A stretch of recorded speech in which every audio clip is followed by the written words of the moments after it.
प्यारे विद्यार्थियों, आप सभी का स्वागत है। आज हम पारिभाषिक शब्दावली पढ़ने वाले हैं। पारिभाषिक शब्दावली की हमारी ये तीसरी कक्षा है।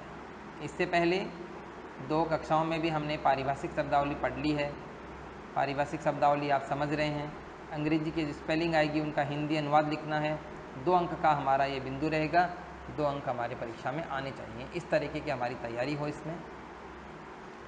अभी हम कुछ शब्द यहाँ पर लेते हैं और शुरू करते हैं कि देखो यहाँ पे हमने कुछ शब्द यहाँ लिए हैं। एक शब्द यहाँ है बायोडेटा। बायोडेटा शब्द आप परिचित हो बायोडेटा से। बायोडेटा जैसे नौकरी के लिए प्राइवेट कंपनियों में नौकरी ढूंढते हैं तो उसके लिए भी हम बायोडेटा बनाते हैं। बायोडेटा भी बोलते हैं, रिज्यूम भी बोलते हैं इसे। तो बायोडेटा का जो अर्थ होता है वो स्ववृत्त होता है। स्ववृत्त होता है, स्ववृत्त भी बोलते हैं इसको, सारवृत्त भी बोलते हैं। अपने बारे में होता है ये बायोडेटा है। इसमें अपना नाम, पता, पिताजी का नाम, कितनी हमारी योग्यता है, कितने पढ़े लिखे हैं, हम, ये सारी बातें इसमें आती है। तो ये बायोडेटा होता है। दूसरा है कोरम। कोरम का अर्थ होता है गणपूर्ति। गणपूर्ति होता है, देखो गणपूर्ति क्या होती है। राजनीति विज्ञान के जो विद्यार्थी हैं वो संविधान वाले भाग में पढ़ते हैं गणपूर्ति, यानी विधानसभा और लोकसभा की जो बैठकें होती हैं उनमें 1/10 गणपूर्ति होने जरूरी है। मतलब उस बैठक के होने के लिए ही कम से कम 10%, 1/10 का मतलब 10%, यानी 10 में से एक हिस्सा, 10 सदस्यों में से एक सदस्य का उपस्थित होना आवश्यक है, वो उसकी गणपूर्ति होती है। अतः इतना तो होना ही चाहिए, तभी वो बैठक चल सकती है, तो बैठक ही स्थगित हो जाती है। तो ये गणपूर्ति कहते हैं कोरम को। इसके बाद है सिस्टम। सिस्टम जिसे हम बार बार सिस्टम में गड़बड़ सिस्टम बोलते रहते हैं। एक सिस्टम का अर्थ क्या होता है? सिस्टम का अर्थ होता है व्यवस्था। जो हमारी व्यवस्था है, हमारे सिस्टम की बात करते हैं कि व्यवस्था क्या होती है, उसको हम सिस्टम बोलते हैं। तो ये पद्धति को भी बोल सकते हैं हम सिस्टम। और इसके बाद में एक शब्द है हमारे पास, वो है शेड्यूल। शेड्यूल को बोलते हैं हम अनुसूची। अनुसूची जो ये भी हमारे संविधान का एक भाग है अनुसूची। इसमें हम बोलते हैं कि हमारे यहाँ 22 अनुसूची हैं। एक अनुसूची 8वीं अनुसूची की बात करते हैं, भाषाओं से संबंधित बात 8वीं अनुसूची में है। कुछ अनुसूचियाँ हैं उनके अंदर अनुच्छेद होते हैं, तो ये अनुसूची, इसको हम शेड्यूल बोलते हैं। शेड्यूल 5, शेड्यूल 8 ऐसे बोलते रहते हैं, तो ये शेड्यूल है। इसके बाद एक शब्द और है, वो है सीनियर। सीनियर का हमने इस पर डिस्कस किया। कल हमारे पास शब्द आया था जूनियर, अब कर रहे हैं हम बात सीनियर की। तो सीनियर जो शब्द है उसका अर्थ होता है वरिष्ठ होता है। जैसे सीनियर टीचर होता है तो सेकंड ग्रेड टीचर को हम बोलते हैं सीनियर टीचर, वरिष्ठ अध्यापक। तो सीनियर का अर्थ क्या हो गया? वरिष्ठ हो गया। इसके बाद अगला शब्द है शेयर। शेयर का मतलब होता है हिस्सा, यानी हम किसी जैसे कंपनी का शेयर खरीदते हैं, मतलब उसमें हमारा एक हिस्सा हो जाता है। शेयर का मतलब हिस्सा होता है। और शेयर का मतलब जैसे जैसे कहते हैं ये चीज़ आप शेयर कर लो। छोटे बच्चों में भी कहते हैं हम लोग कि चीज़ शेयर कर लीजिए आप, मतलब आप बांट कर खाइए या बांट कर इसको उपयोग में लीजिए। तो शेयर का मतलब क्या हो गया? हिस्सा हो गया। ये भी हमें ध्यान रखना, मतलब हिस्सा कर सकते हैं, उसके भाग कर सकते हैं, ये शेयर हो गया। इसके बाद एक है सरप्लस। सरप्लस का मतलब होता है ज़्यादा हो जाना। जैसे मान लो किसी विद्यालय में 10 अध्यापकों की ज़रूरत है और अपनी व्यवस्था के कारण किसी तरीके से वहाँ पे 12 या 11 अध्यापक हैं, मतलब वहाँ 1 या 2 अध्यापक क्या हो गए? सरप्लस हो गए, ज़्यादा हो गए। तो ज़्यादा हो गए तो सरप्लस बोलते हैं उस शब्द को। तो इसको हम हिंदी में इसके लिए जो शब्द हमारे लिए है वो है अधिशेष। अधिशेष मतलब ज़्यादा हो गए, शेष बच रहे हैं। यहाँ पर शेष है और अधिक है, मतलब इस तरह से एक शब्द अधिशेष शब्द प्रचलन में है। तो सरप्लस का अर्थ अधिशेष होता है, ये हमें ध्यान में रखेंगे। इसके बाद देखिए टैक्स। टैक्स का अर्थ होता है साथियों, विद्यार्थियों, कर। कर को हम टैक्स बोलते हैं। तो ये देखो हो गया कर, हो गया कर। मतलब जो हम कहीं जाते हैं तो रास्ते में हमसे टोल टैक्स लिया जाता है, कपड़े वगैरह ख़रीदते हैं, कोई भी चीज़ खरीदते हैं सेल टैक्स लगता है, इनकम पर इनकम टैक्स लगता है, अनेक प्रकार के टैक्स होते हैं। तो टैक्स का अर्थ क्या होता है? कर का सीधा सा शब्द है। और इसके बाद एक शब्द है टेक्नोलॉजी। तो टेक्नोलॉजी का जो अर्थ होता है वो है तकनीकी। तकनीकी भी होता है, प्रौद्योगिकी भी बोल सकते हैं इसको। तो तकनीकी इसका अर्थ होता है। टेक्नोलॉजी आज जैसे हम मोबाइल यूज कर रहे हैं, कंप्यूटर का यूज कर रहे हैं, नए नए प्रकार की मशीनें हम काम में लेते हैं, वो सब क्या है? हमारी टेक्नोलॉजी का ही एक भाग है, तकनीकी का ही एक भाग है। तकनीकी भी बोल सकते हैं इसको, प्रौद्योगिकी भी बोलते हैं। तो तकनीकी आप यहाँ पर याद रख लीजिए। एक शब्द और है जिसका जो है ट्रस्ट लिखा हुआ है। तो ट्रस्ट का अर्थ क्या होता है? न्यास होता है, न्यास। जैसे हमारे संयुक्त राष्ट्र संघ जो है उसका एक बात ट्रस्टीशिप काउंसिल, न्यास परिषद। तो ट्रस्ट का अर्थ न्यास होता है। तो विद्यार्थियों हम देखेंगे हमने कौन कौन से शब्द यहाँ पर लिए। एक बायोडेटा, बायोडेटा का अर्थ क्या है? यहाँ पर स्ववृत्त याद करने की कोशिश करेंगे। कोरम, कोरम का अर्थ है गणपूर्ति, गणपूर्ति होता है कोरम का अर्थ। सिस्टम मतलब व्यवस्था, सिस्टम का अर्थ क्या है? व्यवस्था। और शेड्यूल, शेड्यूल का अर्थ अनुसूची, अनुसूची होता है शेड्यूल का अर्थ। और सीनियर का अर्थ है वरिष्ठ, वरिष्ठ जो है बड़े वाला, मतलब जूनियर से अपोजिट होता है, जैसे कनिष्ठ से बिलोंग होता है वरिष्ठ। शेयर का अर्थ होता है हिस्सा, और सरप्लस का है अधिशेष। इसके बाद टैक्स का बनता है कर। और टेक्नोलॉजी, टेक्नोलॉजी का हम क्या करें? तकनीकी, ये हमें ध्यान रखना है। और ट्रस्ट का अर्थ होता है न्यास। तो विद्यार्थी इस प्रकार हमने 10 शब्द जो लिए हैं अभी, कोशिश करेंगे कि आप इन सभी शब्दों के अर्थ याद करें। आपको याद हो भी जाएंगे अगर आप करेंगे याद। इसके बाद में हम आगे के शब्द ले रहे हैं, और हमने फिर से 10 और शब्द लिए हैं। इसमें देखो एक शब्द है टेरिफ। टेरिफ शब्द जो मोबाइल यूजर्स हैं उनके लिए एक सामान्य शब्द है। कभी कभी हम फ़ोन करते हैं, कंपनी से फ़ोन हमारे पास आता है, टेरिफ टेरिफ ऐसे शब्द बनता है। तो टेरिफ का मतलब क्या है? इससे कोई प्लान होता है और सस्ता कर देते हैं, तो टेरिफ शब्द वहाँ प्रयोग में होते हैं। टेरिफ का अर्थ होता है दर सूची, यानी उसकी जो दर सूची है वो हो गई टेरिफ। टेरिफ मतलब उसकी क्या दर हो गई, पहले कितने कितने रुपए में कितना फ़ोन यूज कर सकते थे, कितना डेटा हमें मिलता था, उसकी बात अब वो है टेरिफ शब्द है, उसमें काम में लिया जाता है मोबाइल कंपनियों की दर सूची। इसके बाद विजिलेंस शब्द है। विद्यार्थियों विजिलेंस शब्द इस बार भी परीक्षा में आया है। विजिलेंस, विजिलेंस शब्द का अर्थ होता है सतर्कता।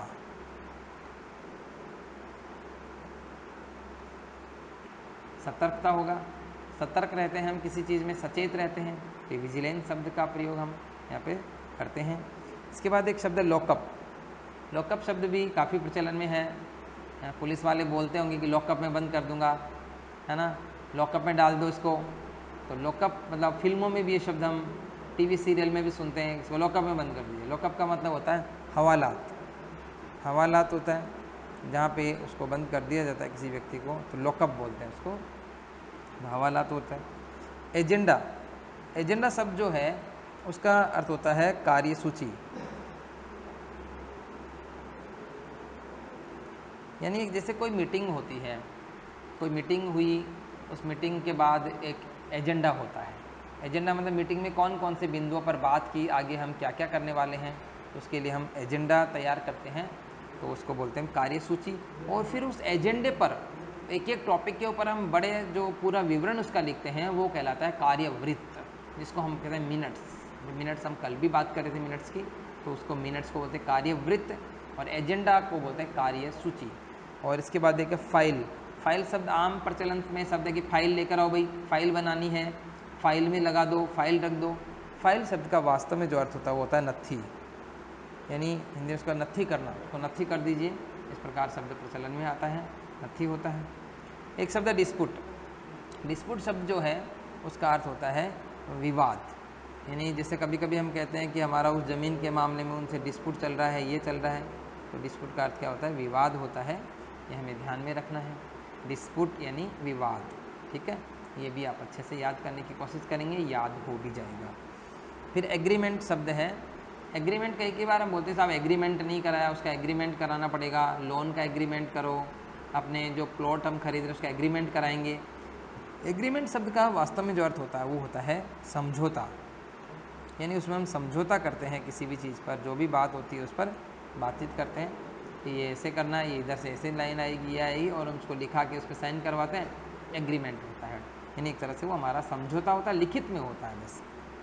एक ब्लूप्रिंट, ये शब्द विद्यार्थियों के लिए भी प्रचलन में है, और जो पेपर बनाते हैं, प्रश्न पत्र जो बनाते हैं आपकी परीक्षा का क्वेश्चन पेपर, उन अध्यापकों के लिए भी ज़रूरत वाला है। ब्लूप्रिंट, उसमें क्या करते हैं कि कितने नंबर का प्रश्न बड़ा आएगा, कितना छोटा आएगा, किसमें वस्तुनिष्ठ आएगा, किसमें 8 नंबर के कितने हैं, 4 नंबर के कितने, 2 नंबर के कितने प्रश्न देने हैं, और ब्लूप्रिंट के अकॉर्डिंग देंगे हम। ज्ञान वाले प्रश्न कितने देने हैं, कौशल वाले कितने देने हैं, जीवन कौशल वाले कितने देने हैं, ये अलग अलग तरह के इसमें चलता है। तो ब्लूप्रिंट का वास्तव में जो सीधा सीधा अर्थ है वो है नीलपत्र। नीलपत्र होता है, नीलपत्र मतलब ब्लूप्रिंट का अर्थ है नीलपत्र, यानी एक, हालांकि इसमें नीले वेले से कोई लेना देना नहीं होता है, लेकिन इसमें क्वेश्चनों का वो तय होता है कि एक जैसे पेपर बनाते हैं, मान लो आपको 80 नंबर का पेपर बना, तो यूँ ही कुछ भी थोड़ी डाल सकते हैं। पहले हमारा पाठ्यक्रम तय होता है, कौन सा पाठ कितने नंबर का आएगा, कौन से पार्ट से छोटा प्रश्न आएगा, कौन से बड़ा आएगा, ये सब चीज़ें ध्यान में रखकर ही हम लोगों को पढ़ाई करनी चाहिए। तो वो इस ब्लूप्रिंट्स के द्वारा निर्धारित होता है। अध्यापक भी बताते हैं ब्लूप्रिंट किस तरह से है होती है, और बतानी भी चाहिए, जिससे विद्यार्थी अपनी जो तैयारी है वो अच्छे से कर सकें। इसके बाद जो अगला है बॉन्ड। बॉन्ड का मतलब होता है बंध पत्र। बंध पत्र, तो विद्यार्थियों ने देखना बॉन्ड क्या होता है। जैसे हम मान लो कोई व्यक्ति कोई नौकरी लग जाता है, पुलिस की नौकरी लग गया, अब उसको वहाँ ट्रेनिंग करवाई जाती है, और मान लो वो 6 महीने की ट्रेनिंग के बाद वो मान लो नौकरी नहीं करता, मना कर देता कि मैं तो नहीं कर रहा। अब सरकार ने तो उसके ऊपर खर्चा किया नहीं, अब वो क्या करेगी, तो उसके लिए सरकार क्या है, उसके लिए उसका बॉन्ड जो है वो बॉन्ड क्या करेगी, उसे भरवाती है, बंध पत्र। वो क्या कहते हैं, अगर आप 2 साल के पीरियड में इसमें नौकरी छोड़ते हो तो आपको जितने दिन की हमारे हमने ट्रेनिंग करवाई उसका खर्चा आप दोगे, ये बात उस पर होती है, और उसको बताया जाता है कितना खर्चा आपको देना, उसको कहते हैं हम बॉन्ड या बंध पत्र। और एक का डिस्चार्ज। डिस्चार्ज का तो मुक्ति होता है, मुक्ति भी कह सकते हैं हम इसको, और निवृत्त भी कह सकते हैं, यहाँ से अलग भी होगा ना। तो ये डिस्चार्ज, जैसे हॉस्पिटल से डिस्चार्ज हो गई, तो डिस्चार्ज होने का मतलब वहाँ से मुक्त हो गई। तो विद्यार्थी यहाँ पर 10 शब्द हम और लेकर जो आए उनको एक बार देखेंगे। जैसे एक बार देखेंगे टैरिफ, इसका अर्थ होता है दर सूची। विजिलेंस, विजिलेंस क्या होता है, सतर्कता। लॉकअप, लॉकअप का मतलब हवालात। एजेंडा, एजेंडा होता है कार्यसूची। फाइल, फाइल का अर्थ होता है नत्थी, नत्थी करना। डिस्प्यूट, विवाद होता है। एग्रीमेंट, एग्रीमेंट का अर्थ होता है समझौता। ब्लूप्रिंट, ब्लूप्रिंट होता है नीलपत्र। और बॉन्ड का मतलब होता है बंध पत्र। और डिस्चार्ज होता है मुक्ति या निवृत्त होना, उससे अलग हो जाना। तो साथ ही इस प्रकार से ये कुछ शब्द हमने लिए, कोशिश करेंगे कि आप इन शब्दों को याद करें। इसके बाद हम आगे कुछ और शब्द लेते हैं,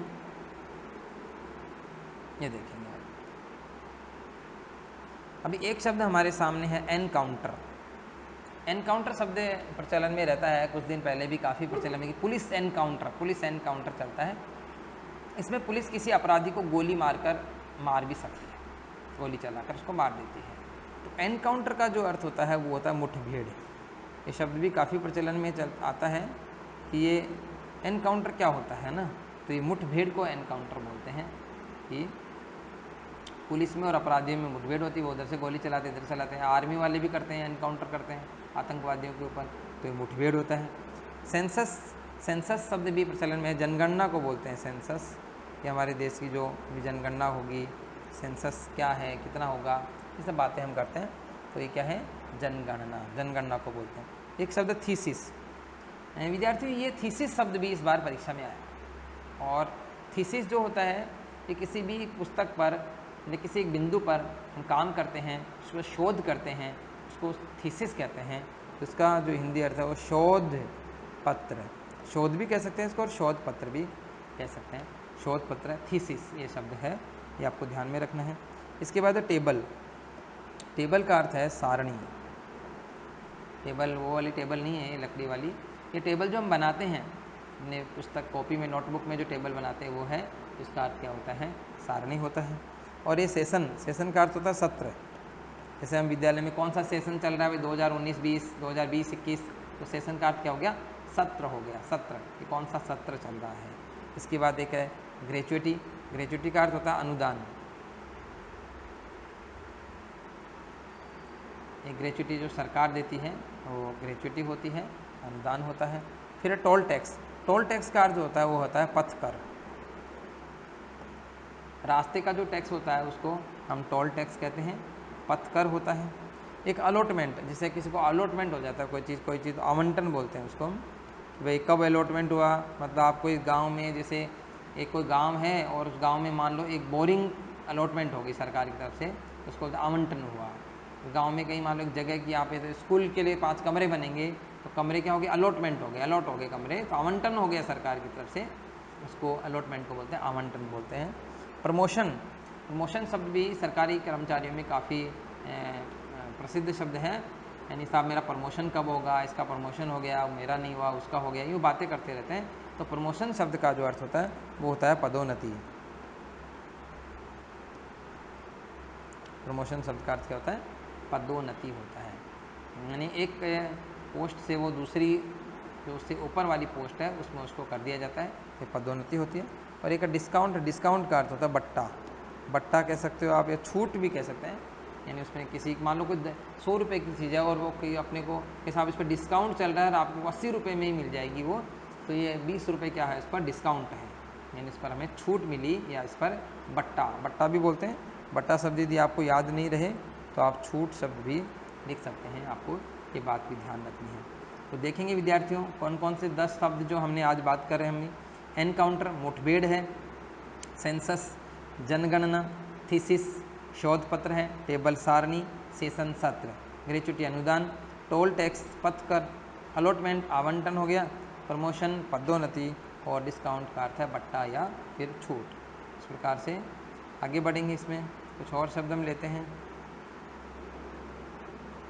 देखेंगे यहाँ पे एक शब्द है पार्टी। पार्टी जैसे बोलते हैं कौन सी पार्टी, वो नहीं जो हम खाना खाने चले गए पार्टी में, वो उस पार्टी की बात नहीं कर रहे हैं। पार्टी जैसे एक हमारी पार्टी होती है, एक दूसरी पार्टी होती है, हाँ, जैसे तो वो पक्षकार, उसको हम पार्टी को बोलते हैं पक्षकार, यानी हमारे पक्ष का आदमी होता है, वो हमारी पार्टी का आदमी है, इसको बोलते हैं पक्षकार, हमारा पक्ष लेने वाला। एक एप्लीकेंट शब्द है, एप्लीकेंट का मतलब होता है आवेदक। आवेदक होते जैसे एप्लीकेशन होती है, आवेदन बोलते हैं हम उसको, प्रार्थना पत्र आवेदन। एप्लीकेंट का अर्थ होता है आवेदक, ये भी आपको ध्यान में रखना है।